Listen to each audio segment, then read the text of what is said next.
नाज़रीन के इंतहाई अहम खबर का आगाह ॾींदासीं। FIA मनी लॉन्ड्रिंग केस में अनवर मजीद के पुट निमर मजीद के सुप्रीम कोर्ट बहरान गिरफ्तार करे वरितो आहे। मनी लॉन्ड्रिंग केस जे सुप्रीम कोर्ट में ॿुधणी जारी आहे। पेशी दौरान FIA अनवर मजीद के पुट के हिरासत में वठी पाण सां गॾु वठी वई आहे।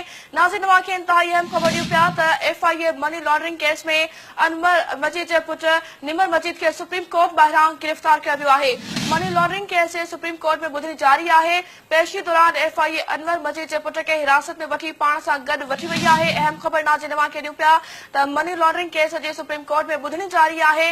पेशी दौरान FIA अनवर मजीद के पुट के हिरासत में वठी पाण सां गॾु वठी वई आहे।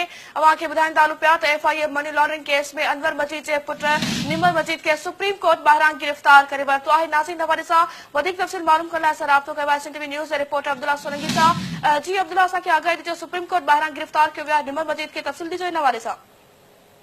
जी बिल्कुल फराम पर इहो वाज़े कयां त सुप्रीम कोर्ट ॿाहिरां न पर सुप्रीम कोर्ट जे कोर्ट रूम मां गिरफ़्तार कयो वियो निमर मजीद खे। उहो अॼु जेको आहे सो मनी लॉन्ड्रिंग केस में मुलविस अनवर मजीद जो पुट आहे निमर मजीद, पर अॼु जेको आहे हुनजे केस हिकिड़ो हुनजो ओमनी ग्रुप जेको बि सामान या हुनजी मिल्कियत जेकी मालियत हुई उहा मालियत कंहिंजे चीनी जे हथनि में गिरवी रखण जे बावजूदि हुन चीनी खे जेको आहे फरार करण ते ऐं हुनखे गुम करण ते अॼु जेको आहे निमर मस्जिद जे केस ॿुधणी थिए पई। पर चीफ जस्टिस जीअं कोर्ट रूम खाली करे कोर्ट रूम खां उथी वियो तीअं ई जेको आहे सो FIA वारनि निमर मस्जिद खे कोर्ट रूम मां ई गिरफ़्तार करे वरितो, जंहिं बाद FIA पाण सां गॾु निमर मस्जिद खे जेको आहे सो गिरफ़्तार करे खणी वई आहे। जी ठीकु आहे अब्दुल्ला, वॾी महिरबानी इन हवाले सां आगाही ॾियण जे लाइ।